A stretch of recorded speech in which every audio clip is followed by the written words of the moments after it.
Pavel marche d'un pas décidé à travers les couloirs, se rapprochant d'une entrée vers l'extérieur au sol rocheux que les rayons du soleil levant touchent à peine. « Pavel, attends !» se fait-il interpeller par Ryu qui le rattrape en courant. « Je craignais que tu viennes me voir avant mon départ.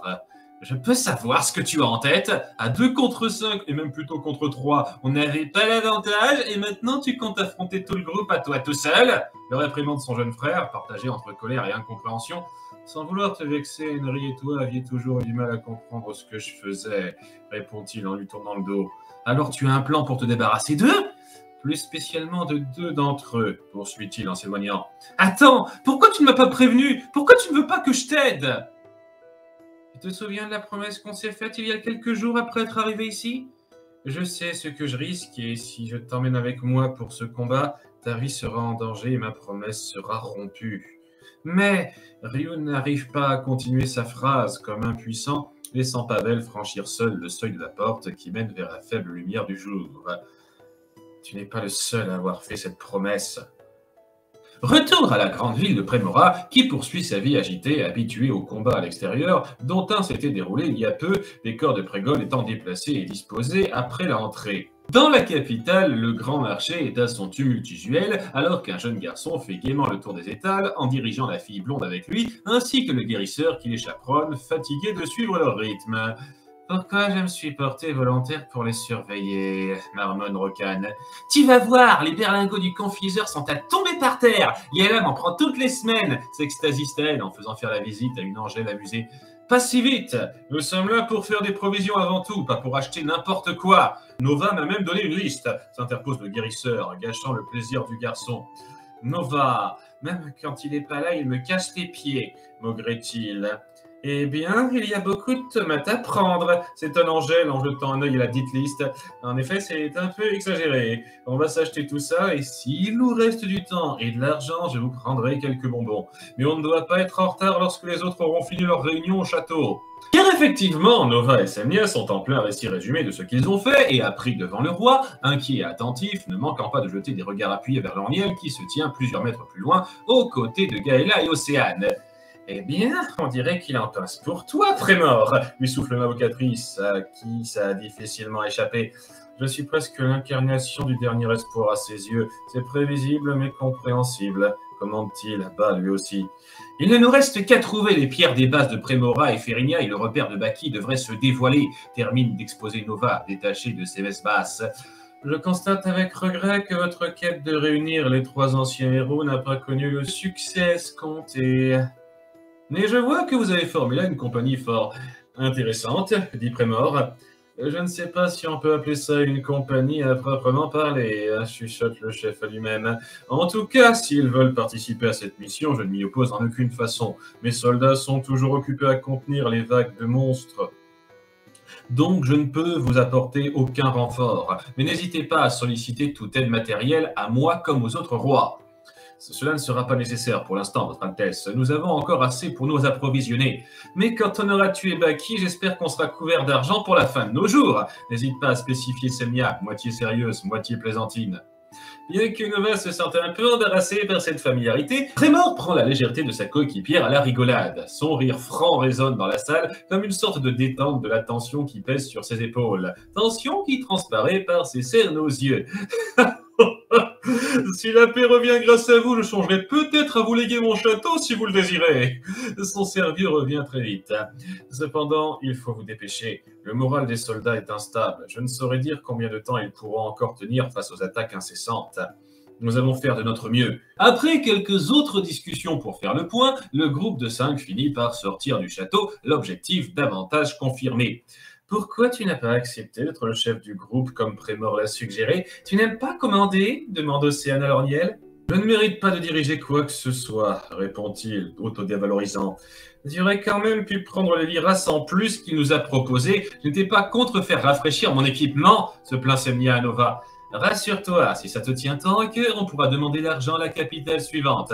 D'ailleurs, en parlant d'achat, il voit s'approcher Rokan et les enfants, leur course au bras un peu encombrée. Les 8 compagnons se rejoignent pour jeter un œil à leur futur repas, insouciants sur le coup. « Ah, enfin des tomates !» salive la rousse en croquant avec empressement un des fruits qui occupe un grand sac entier à eux seuls. « Ah, voilà pourquoi il en fallait beaucoup, comprend Angèle devant cet engouement. Tu n'as pas idée du nombre de tomates qu'elle peut avaler en une journée quand elle a faim. C'est presque un bonbon pour elle. J'en garde toujours 2 ou 3 sur moi pour être sûr qu'il m'en reste, jase Nova. On a passé une semaine entière sans en manger, c'était presque une torture, rajoute la concernée, la bouche pleine, en saisissant vigoureusement une autre tomate. Alors, par où on va maintenant demande Staël nonchalamment. Si je me souviens bien, on avait dit que lorsqu'on serait revenu, tu rejoindrais ton orphelinat, réagit vivement le lancier. Mais Gaëla le coupe en lui mettant une main sur l'épaule. Le garçon frustré fait une mine résolue face à un groupe qui ne l'accepte pas, en dehors d'Angèle qui a un peu de peine pour lui. Sa sœur, voulant échapper à cette ambiance, l'emmène loin des autres. Écoute, Staël, je ne veux pas revivre de scènes comme celle de la maison abandonnée ou du labyrinthe de Ronces. Je te saurai nettement plus en sécurité si tu restes ici. Mais je ne veux pas rester ici. Arrête de prendre ça comme un jeu, hostèle le ton. Je sais bien que c'est pas un jeu. Dans le labyrinthe de Ronces, j'ai promis à Angèle que je la protégerai. Alors si je viens pas avec vous, je faillirai à ma parole. Se défend-il d'un ton passionné. Tu te crois fort, mais tu es loin d'être au niveau de ce qu'on va affronter. J'ai conscience de ça. Je suis faible par rapport à vous, à tous ces gens qu'on combat. Mais j'ai envie de devenir plus fort. Et je sais que c'est le cas depuis que j'ai fait ce voyage avec vous. Si je peux faire mon expérience avec ces affrontements, alors je pourrais aider à défendre ceux que j'aime. Comme toi, clame-t-il, la résolution atteignant sa sœur. D'accord, je te laisse venir, concède-t-elle après un temps de réflexion. C'est vrai, s'excite-t-il alors, mais à une condition. Quand on devra affronter Baki, tu resteras loin à l'écart dans un endroit protégé, c'est clair? Promis juré. Serment fraternel, serment fraternel. Après s'être croisé les auriculaires dans un petit rituel de confiance, Gaëla lui sourit et retourne alors auprès des autres pour défendre son cas. Est-ce qu'il pourrait rester encore un peu avec nous? Sollicite-t-elle gentiment Nova qui s'irrite de nouveau. Je croyais avoir dit. Nova est stoppée dans son élan d'agacement par Senia qui le tire par le bras pour le prendre à part à son tour. Faisant fi des pépins de tomates qui lui barbouillent le coin du visage, elle le regarde assez intensément. Laisse-le nous suivre quelque temps, plaide-t-elle. Pourquoi tout le monde prend un malin plaisir à me contester ces derniers temps? Tu dois être le seul du groupe à ne pas avoir remarqué qu'il en passait pour Angèle. À part Lorniel, peut-être. Ah bon? Tu en es sûr? Ça saute aux yeux! D'ailleurs, Angèle n'a pas l'air d'être complètement indifférente, elle aussi, reprend-elle d'un sourire un peu pervers. Tu crois? Répond-il, ébahi, jetant un regard rapide à la fille blonde. Tu ne vas tout de même pas priver ta protégée de son amoureux? Qui te dit que ça m'a protégé? Réagit-il embarrassé. Alors? Insiste-t-elle en faisant à nouveau les yeux doux. C'est bon, il peut venir, mais je n'en prends pas la responsabilité, fait-il. Tu es vraiment le meilleur des chefs, finit-elle, visiblement contente. Flashback. Nova, jeune homme, entrait dans une taverne entraînant la patte et sa lance, manifestement déprimé, ce qui n'échappait pas au tenancier du coin. Je peux avoir un alcool fort, réclamait-il en s'affalant près du comptoir. Toi, tu n'as pas l'air en forme, dit le vieil homme en préparant son verre. Je n'ai pas très envie d'en parler. Comme tu voudras. J'ai quitté ma famille en claquant la porte, en emportant l'arme familiale et en me jurant de ne plus jamais les revoir, et je vais être obligé de revenir. J'ai cherché du travail pendant presque 1 an sans résultat, et je ne peux plus rien m'offrir à part un dernier verre. Je suis d'autant plus pathétique que je n'ai même pas réussi à me fixer une réelle ambition pendant tout ce temps. Se confessa-t-il d'un rictus nerveux. La vie n'est pas toujours juste, les monstres qui sont apparus il y a 11 ans ne cessent de nous le rappeler. Il posa le verre près de Nova, qui le but presque d'une traite en posant sa dernière pièce sur le comptoir. Puis, en voyant sa stature, une idée lui vint. « J'aurais peut-être un job de serveur pour toi. » Je doute qu'une formation au lance soit le curriculum idéal pour ce poste. N'importe qui pouvant se servir de ses bras est apte pour faire ça. Vous seriez prêt à venir en aide à quelqu'un que vous connaissez à peine? S'étonna Nova. Ma mère m'a appris qu'aider son prochain était en soi une récompense pour la sérénité de l'esprit. De plus, je commence à me faire vieux, je ne serai pas contre une aide jeune. D'un sourire de sympathie, il convainc le jeune homme aux cheveux rouges. Alors, qu'en dis-tu? Tu es prêt à te servir de tes mains ici pour ne pas revenir chez toi avec une épine au pied? Pourquoi pas? Je suis votre homme, se releva-t-il dans un regain de courage pour lui serrer la main. Le voyage au sud de la capitale se fait sans encombre, se permettant même une pause déjeuner décontractée. Les discussions deviennent de plus en plus naturelles parmi la petite compagnie, à l'exception de Lorniel qui reste détaché dans son coin. Seul Océane vient s'adresser à lui de temps en temps, le mettant majoritairement mal à l'aise par sa familiarité. C'est dans cette ambiance relâchée que le chemin se poursuit jusqu'à ce qu'ils arrivent à leur objectif, au pied d'une tour menaçante, faite dans la même roche que le château sombre. Et voici la grande tour, annonce Senya. Toujours aussi original, comment Océane. Il ne me reste plus qu'à entrer, déclame Nova. Ils se dirigent alors tous vers l'entrée, formant divers groupes. Le chef prend les devants en première ligne, avec Gaëla qui décide de se mettre à côté de lui pour lui parler à part. Au fait, merci d'avoir permis à Stalette de rester, lui adresse-t-elle reconnaissante. Tu devrais plutôt remercier Semnia. Elle aussi a vu que Staël, et aussi qu'Angèle, s'envoie-t-il en demi-phrase d'entendement. Ah bon? Semnia me sidère, elle a vraiment le chic pour deviner les sentiments des autres. Peu après qu'on est parti de la capitale de Prémora pour la première fois, elle avait déjà deviné que je n'avais jamais eu de relation avant. En sens presque Gaëla. Elle ne devine pas tout à ce niveau-là, réplique Nova, bas, sur un ton un peu dépité. Qu'est-ce que tu veux dire par là? Rien. Ce qui me sidère, c'est que tu laisses ton frère nous suivre alors que tu sais très bien qu'il risque sa vie en faisant ça. Mon frère a passé ces 12 dernières années à me prendre comme modèle. Je ne vais pas le priver de la présence de la première fille autre que moi qui l'intéresse. De plus, je ne le lâche pas des yeux si quoi que ce soit arrive. Le groupe entre dans l'édifice imposant. Un mur circulaire semble former une autre tour sans entrer à l'intérieur, tandis qu'un escalier en spirale monte en s'enroulant autour de ce mur.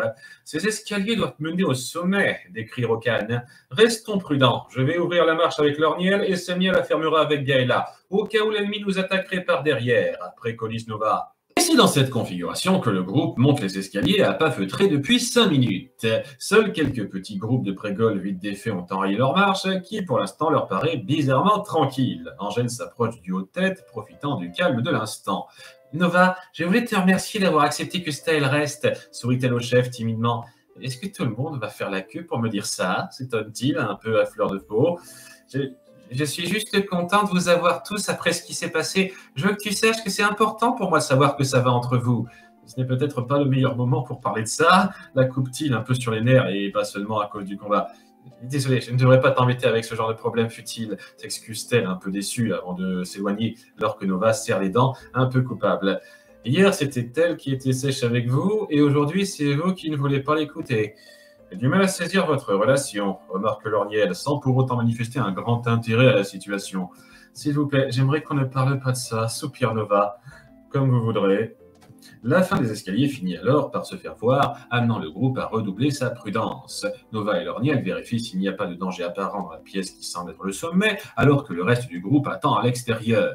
Ne voyant rien de suspect dans cette salle circulaire vide en roche, en dehors de 2 grands élastiques rouges foncés attachés au mur en opposition, ils estiment que la voie est libre et invitent les autres à entrer prudemment en évitant les 2 ornements muraux douteux. Il n'y a vraiment aucun piège? Demande Semnia. Rien de perceptible, en tout cas, répond Nova, hormis ces 2 grands élastiques qu'il faut garder à l'œil, précise le sorcier. Vous êtes sûr que c'est la plus haute salle de cette tour? Parce que je n'ai pas l'impression qu'il y ait grand-chose ici, dit Océane. L'unique salle accessible. Alors soit la pierre est cachée quelque part par là, soit il y a d'autres pièces à découvrir d'ici, réfléchit Samia. En admettant que la pierre se trouve effectivement dans la tour, rajoute Rokan. Tout d'un coup, les élastiques qui restaient plantés s'étirent et viennent agripper Nova et Gaëla pour les fixer au mur. La réaction vive de Lorniel consistant à attaquer les objets à coups de flamme n'a pas le temps d'être effective, car à la seconde d'après, le centre du sol disparaît sous les pieds des 6 autres, les faisant tomber de la pièce sous les yeux médusés du lancier et de l'épéiste. Le sol se reforme et les élastiques se desserrent, libérant les 2 compagnons restants avant même qu'ils n'aient tenté de se débattre. Ils se jettent alors au sol affolé. Taël! Crie Gaëla. Semnia! Angèle! Fait Nova de même. Vous feriez peut-être mieux de vous préoccuper de vous en ce moment. Ils se retournent à l'écoute de cette voix familière et aperçoivent Pavel apparu derrière eux comme par magie. Les 6 autres sont en train de chuter à grande vitesse. La plupart se sentent paniqués et impuissants. Lorniel, lui, se concentre aussitôt pour préparer un sort. Océane l'observe et se calme vite à son tour pour faire quelque chose également, agrippant fermement son sceptre. Dracone des cieux, balaye les ennemis de ton souffle.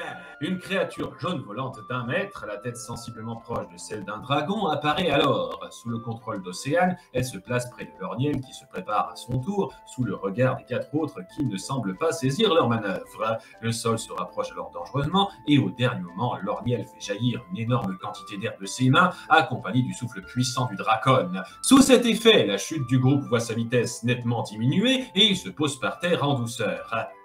« Eh bien, heureusement que vous étiez là !» lance Senia aux 2 sauveurs, juste après l'atterrissage. « Désolé, si j'étais plus forte en magie, j'aurais créé un dracone assez grand et puissant pour nous porter tous, » déplore Océane. C'est déjà un exploit d'avoir compris le plan de Lorniel et comment le renforcer. « C'est bien beau, mais comment on va sortir d'ici ?» s'exclame Staël, légèrement claustrophobe face à cette salle emmurée sans porte, au plafond élevé inatteignable. « Pour l'instant, il y a autre chose dont nous devrons nous inquiéter, » dit Lorniel. En effet, le sol commence à trembler et de nombreux tuiles s'en surgissent pour s'attaquer à eux. Tout en haut, Pavel est seul face à face avec Nova et Gaëla, suintant la détermination. Les 2 héros, pour le moment plus inquiets pour les autres que pour eux-mêmes, sont sur le qui-vive. Nous n'avons pas eu le temps de nous présenter l'autre fois. Mon nom est Plorias. Leur déclare-t-il presque solennellement. Pas la peine de faire autant de formalités, réagit le lancier. Je voulais juste que vous sachiez le nom de celui qui va vous tuer, poursuit-il d'un ton plus menaçant. C'est ce qu'on va voir, réplique Gaëla en s'élançant vers lui, suivi par Nova un peu plus prudent dans la démarche.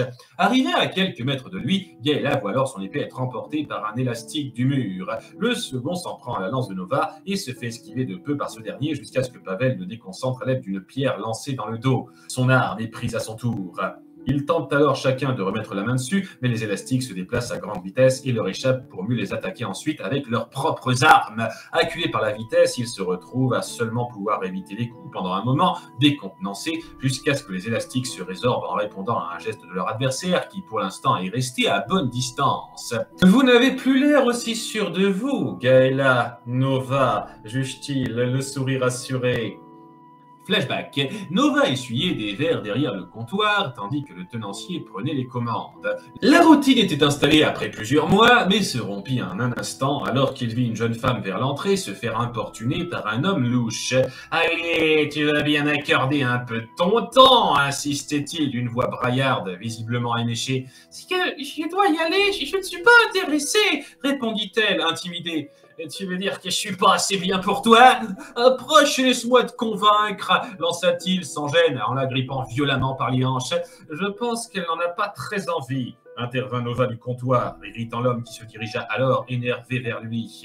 « Tu as un problème? » « Ça fait un moment que vous n'avez plus rien commandé ici, monsieur. J'aimerais que vous partiez pour laisser une place libre, s'il vous plaît, » répondit-il, inflexible. L'homme voulut lui donner un coup de poing. Nova l'évita sans souci et s'empara de sa lance qu'il rangeait sous le comptoir, puis plaça son bout pointu à proximité de son cou. L'énergumène déchantait pas mal face au jeune serveur qui se sentait à l'aise sur le coup. « Et maintenant, qu'est-ce que tu vas faire » lança-t-il, menaçant, amenant l'homme à partir en trombe sans demander son reste. « Merci beaucoup !» s'approcha la jeune femme, reconnaissante, exaltée par son sauvetage. « Ce n'est rien, c'était un plaisir, » répondit-il en pleine réflexion personnelle, suite aux sensations que cet acte lui a fait ressentir. « Vous m'avez rappelé mon grand frère. Il est mort en prenant le parti de villageois sans défense contre des pilleurs, » continua la femme. « Un soldat qui obéissait aux ordres ?»« Pas un soldat !» Nova se retrouva happé par la curiosité. Un mercenaire! Il accomplissait des missions pour les autorités de la ville quand les soldats ne suffisaient pas, et il profitait de l'occasion pour venir en aide gracieusement aux plus démunis, conclut-elle, passionnée. À ces mots, elle quitta la taverne avec enthousiasme en payant sa note, laissant un Nova songeur. Le tenancier, qui avait assisté à la scène à l'autre bout de la salle, s'approcha de lui. « J'espère que ça ne va pas devenir une habitude de traiter les clients comme ça, » plaisanta-t-il. Merci de m'avoir hébergé ici pendant tout ce temps. J'espère que vous trouverez une autre bonhomme pour vous aider. Cet endroit n'a jamais eu besoin de moi, annonça Nova fermement en enlevant son tablier, prenant sa lance et se dirigeant vers la porte. « Hé, tu t'en vas pour de bon ?» lui cria le tenancier, plus content que surpris. « J'ai trouvé mon ambition !» répondit-il du même volume avant de passer le seuil de la porte. Ces élastiques sont imprégnés de la magie du prince Baki. Ne vous attendez pas à ravoir vos armes de sitôt, informe Pavel. Il fait alors apparaître sa grosse épée comme lors du combat contre Bélion et frappe vers eux. Ils évitent le coup en faisant un bond en arrière. « Pourquoi tu t'en prends à nous deux et pas aux autres ?» interroge Gaëla. « Pourquoi ?» Les demi-haches qui vous suivent ont tué mon frère. Les tuer ne serait pas un juste retour des choses. Il faut qu'eux aussi perdent un être cher. J'ai vu la façon dont vous étiez proche au labyrinthe de ronces et j'ai tout de suite deviné à qui m'en prendre pour leur rendre la monnaie de leurs pièces, répond-il presque enragé.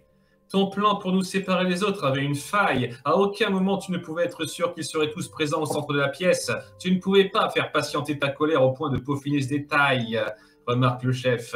La chance est un facteur à part entière en combat, et il se trouve que j'en ai pas manqué dans ce cas, réplique-t-il en souriant. Attention, Gaëla! Nova, encore alerte sur ce qui se passe dans leur dos. Leurs armes, contrôlées par les élastiques, les attaquent à nouveau. Heureusement, les coups sont assez amples pour qu'ils puissent les esquiver de justesse et continuer leur jeu d'esquive sans rien pouvoir faire d'autre. Si les coups de lame restent suffisamment abordables à suivre, les élastiques, eux, sont trop rapides pour être atteints, malgré quelques essais vite avortés, sous peine d'avoir le bras tranché. Vous continuerez à vous bouger comme ça jusqu'à ce que fatigue et mort s'en suivent. Mais je vais peut-être accélérer le processus, commente Pavel. Il s'approche alors de Gaëla pour l'attaquer à son tour. Elle se voit maintenant forcée d'éviter les coups de son épée et celle de Pavel. Gaëla, dit Nova, se sentant impuissant entre deux esquives, ne pouvant sortir du champ d'action de son élastique attitré. L'épée dérobée contrôlée par l'élastique enchaîne les coups horizontaux que Gaëla évite, en sautant ou en s'accroupissant selon la hauteur, enchaînant avec des roulades sur le côté pour éviter les attaques de Pavel, moins rapides mais plus dévastatrices, vu les dégâts au sol suite à chacun de ses coups.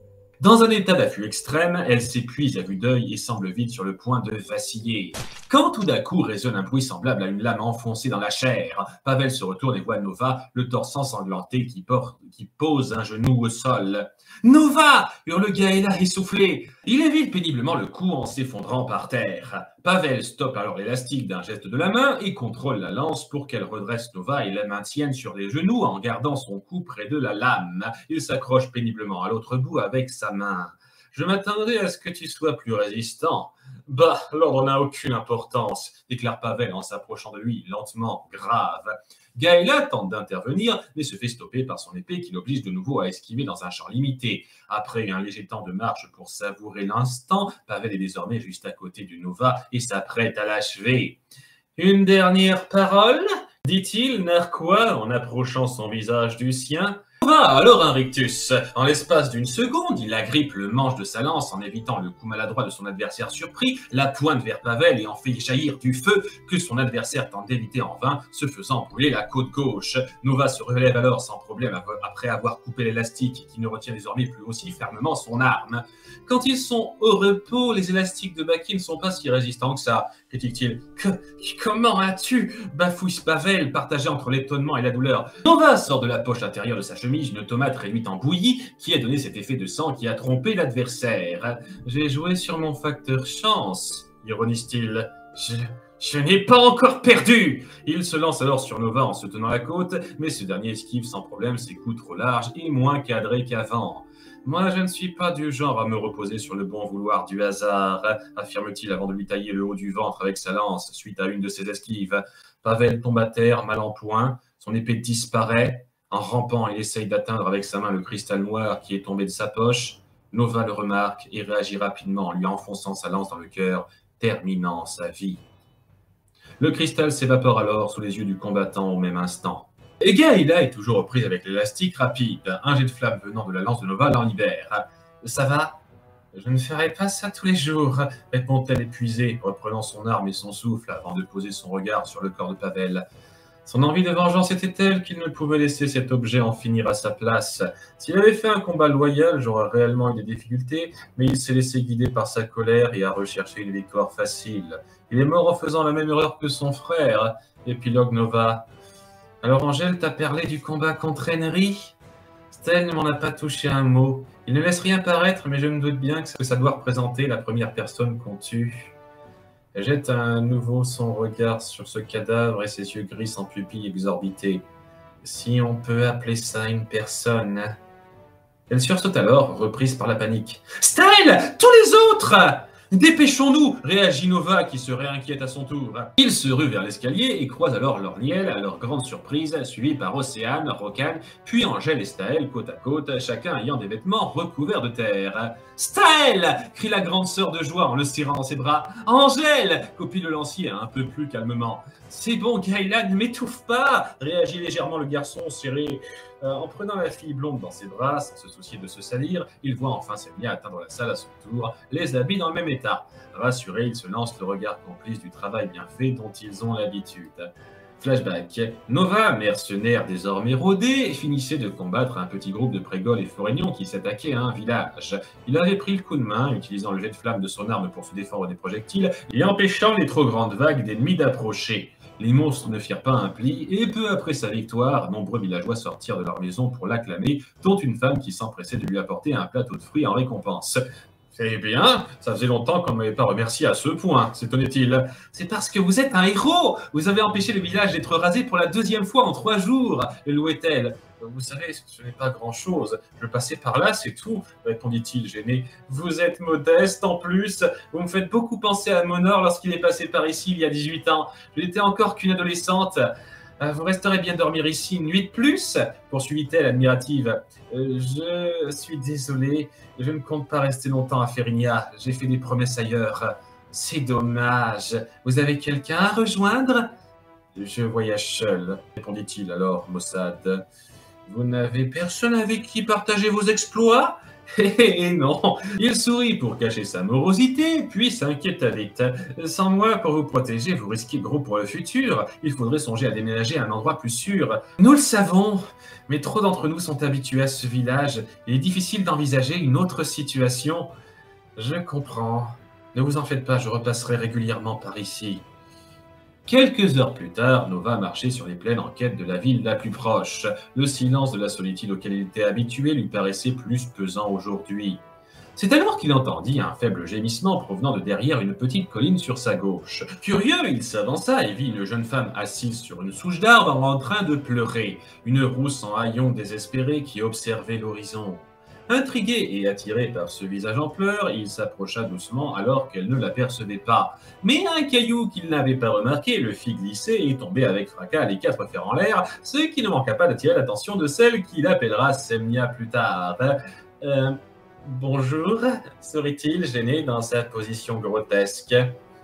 Comment vous en êtes sorti demande Gaëla, encore sous le coup de la joie. D'abord, j'ai vu que Lorniel se concentrait et j'ai vite compris qu'il préparait un sort de vent, comme on l'avait vu faire au château, pour atténuer notre chute. J'ai donc invoqué un dracon pour l'aider, commence Océane excité. Ensuite, des Tunnelus sont sortis de partout, mais Lorniel et Semnia s'en sont vite débarrassés, poursuit Angèle. Il faut dire qu'ils ne sont pas top dans les endroits confinés, remarque Staël. Je n'ai même pas eu le temps de participer au combat, puisque l'invocatrice.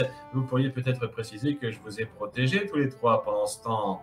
Intervient Rokan en les regardant un peu froissés. Bref, après que les monstres ont été tués, on s'est retrouvé piégé par un mur circulaire sans voie d'accès, continue Océane. Si je me souviens bien, tu voulais qu'on le détruise, mais Lorniel t'a contredit en disant que toute la tour risquait de s'effondrer, taquine Angèle. Ça va, tout le monde peut se tromper, se défend-elle. C'est alors que j'ai eu l'idée d'agrandir des trous faits par les Tunnelus pour faire des tunnels donnant vers l'autre côté, dit-elle un peu fière. C'est vrai ça s'étonne Nova. Exact, c'est à lui qu'on doit l'état de nos vêtements, confirme Semnia. Bien joué, félicite le chef. Tu parles sérieusement réagit-elle, choquée au bord du trépignement. Oui, ne t'attends pas à ce que je le répète. Il remarque, intrigué, Lornier en train d'inspecter le mur. Que faites-vous? Vu les yeux de l'homme qui gît par terre et le fait que vous soyez toujours là après qu'on a combattu, creusé et remonté, j'imagine qu'il y a eu entre vous dont les vainqueurs se devinent aisément. Or, on ne l'a pas croisé en montant, donc il se cachait ici, donc il doit y avoir un passage dissimulé dans ces murs, répond le sorcier. Je n'ai rien à rajouter, dit le lancier, stupéfait. Après examen, Lorniel effleure alors une dalle suspecte qu'il peut enfoncer sans problème dans le mur. Une portion de celui-ci se déplace, laissant apparaître une petite salle où se trouve une pierre jaune brillante, proche d'un citrine, ornant toujours le même socle. Qui est vraiment un original, commente Nova. Allez, cette fois c'est moi qui l'enlève, s'avance Gaëla. Je voulais le faire, se plaint Océane. Désolé, tiens, vas-y, s'écarte Gaëla, confuse. Non, fais-le, mais le prochain est pour moi. Échangeant un regard amusé avec l'invocatrice dans ce jeu qu'elles se sont fait, Gaëla s'avance alors pour enlever la pierre qui se désintègre. Plus qu'une, s'exclame Nova, déterminée. Dans une pièce sombre, Ryu passe sa colère et sa tristesse en frappant sur les murs depuis plusieurs minutes, sous l'œil désintéressé de Veblen et Florias, patientant. Détériorer les murs ne t'apportera rien, remarque ce dernier, dérangé par le bruit. Je ne t'ai pas sonné, répond Ryu, aigri. Lek entre alors, attendu. Tout le monde se retourne alors vers lui, en attente de l'information du jour. Alors, Prince Baki vous a informé du dernier protecteur de base? S'enquiert Florias.